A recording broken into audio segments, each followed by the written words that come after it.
Hey, Tony Gasson here, popping in. Now, I want to talk to you about this today because it's really what I've been coaching on here recently, healing and forgiving. And we all go through this. I'm going through it, my wife going through it, your mom, your dad. We all go through this throughout our life because of the things that we've seen, the things we've experienced, the things that have been done to us. So it is a part of life. And we got to understand that. Now, I think I have a course on this healing. I think it was a live Zoom that was recorded. And what I did is I extended the 50% off another day because I was thinking the day was the first, but the day is the 31st.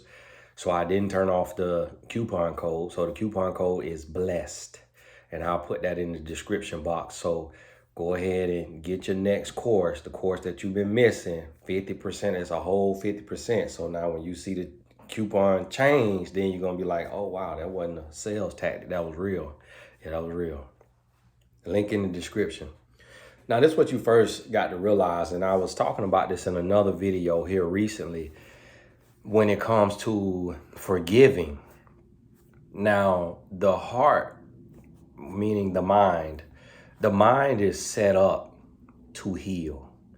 The mind is set up to forgive. It's created that way. That's why we remember things less intense than it actually was, or we remember things better than it actually was. Like if you have a good memory, you'll actually remember it better than it happened. If you have a bad memory, you eventually start to forget certain parts of it or the feeling of it because of the brain self-soothing. The brain is healing. The brain is ridding itself of the memory of the pain. It's just like when you get a tattoo and it hurts so bad and you telling yourself, I'm never doing this again. But then after a month and then 2 months, 3 months, you remember, hey, I remember that hurt and I said how bad it hurt, but you can't actually remember the actual pain. So you end up getting another one. And so that's how the brain is set up. It heals. And that's why somebody wrote the quote that says, time heals all things. Now, that may not be true for everybody, or at least we may say it's not true. But essentially, what it means is on day 7, it won't feel the same as day 70.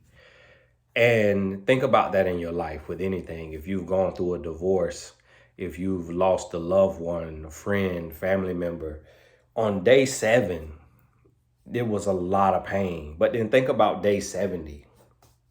And then think about day 700. I remember losing my grandmother, which is the only grandparent that I have known because the other 3 had passed away before I was born or before I was of age of recognition. And it hurt extremely, extremely bad. And at the funeral, just crying. But now when I think about my grandmother, I don't cry. Like it doesn't hurt me to the point of crying. I have an understanding that, hey, she lived a long life. It was time to go. And that's what I mean by the brain healing and soothing. So first you have to understand that that's innate, that that's already at work in you, that you're built to heal, you're built to grow, you're built to forgive. So having that understanding, knowing is half the battle, as they say. So that should make this process a bit easier, knowing that the brain is already set up to do this for you. Whether you're working or not, the feeling of the amount of pain that you feel is going to subside over time. It's just the way it works. And accept that, believe that, walk in that, and then on top of that, you're doing the work. So when it comes to the healing, seeking understanding sometimes may be futile because there may not be a rhyme or reason for why what happened. You may not be able to understand that, not be able to make sense of that. So sometimes seeking understanding of the event that hurt you is a waste of time. Another thing that you can say to yourself is everything happens for a reason, in the sense of if it happened for you instead of just to you, meaning that you were strong enough to get through it And now you have a sister or a brother or a friend or another family member who is going through something similar, and you made it through that. And now you can be a helpmeet to this person. You can be a confidant, a support system to this person, this friend or family member that's going through. And now it gives what you've gone through purpose. It makes somewhat sense of what you've gone through. And so when it comes to understanding, a lot of times we have to give ourselves the meaning for the event that hurt us in our life, and then give it purpose so that it doesn't just perplex us, confuse us, and break us down. We give it meaning and purpose. And that is you taking agency, you taking control of your life, and you saying, hey, I'm not going to let this work against me. I'm going to make this work for me. So a part of this healing is really coming to terms with what it is that hurt you and being able to say, this is going to be useful to me. And that may show up in different ways. It may be you being a life coach. It may be you being a therapist. It may be you starting a nonprofit organization to help those who've been hurt in that way. It may be you writing a book. It may be you being a confidant, a friend, a support system for your friends and your family when they're going through tough times. It can show up differently, just depending on your upbringing, your personality, your business savvy. It can show up differently in your life. And so you have to understand that. Now, a part of this healing is also being willing to let go, being willing to let go of the pain, because it's so comfortable at times to be a victim, to have this woe is me mentality is very comforting because we get attention from people. We get an excuse to feel sorry for ourselves, to not chase our dreams, to not be ambitious. And we just wallow in it because it's a comfortable, safe space.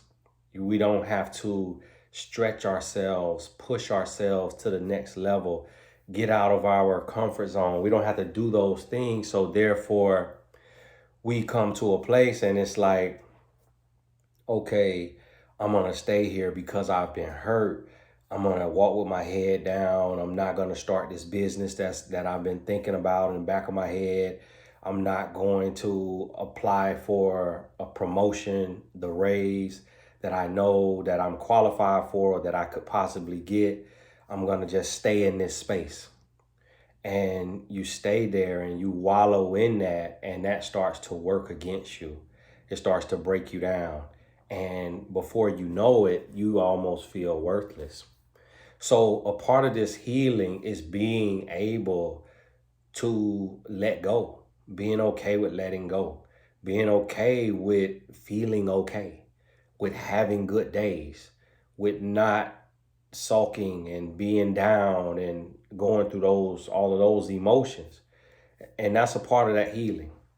Now, if it comes to forgiveness and being able to forgive, remember, as we talked about this, you are seeking to understand, then be understood, meaning you're seeking to understand the offender's life, the person who hurt you. What did he or she go through? What did he or she suffer? And had I gone through what they went through, would I have done the same or even worse? And if I wouldn't have done the same, does that make them a horrible person because they did hurt me, because they have been hurt? And we've always heard hurt people. And it's true sometimes, not always. Sometimes hurt people protect people. Sometimes hurt people save people because of the hurt that they felt. It depends on the person. So you have to be able to process that and really think through that space and say, okay, can I find it in my heart to forgive, to heal, so I can let myself grow, so I can grow, so I can heal, so I can go to that next level in my life? Can I do that? And that right there is really, that's an important step. That's an important step. And that forgiveness, it will free you. It won't be immediate, but it'll free you.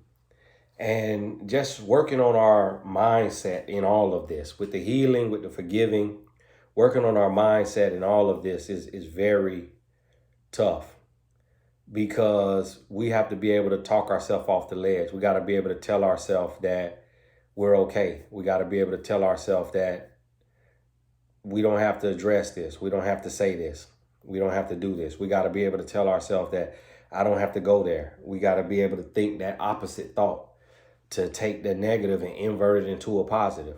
And doing that, that can shift everything. And it is not easy. It's a daily battle. It's a daily battle, not being caught up in our feelings and not wallowing in those feelings. It's a daily battle. But it is possible if we are very intentional about it. You give yourself the affirmations that you need to repeat morning, lunch, dinner. You give yourself those go-to phrases that you need to go to. You give yourself those positive thoughts that you need to invert your thoughts to. And those things will strengthen you and build you and set you free. So, hey, this is Tony Gaskins. Thank you so much for tuning in. God bless you. We'll talk soon.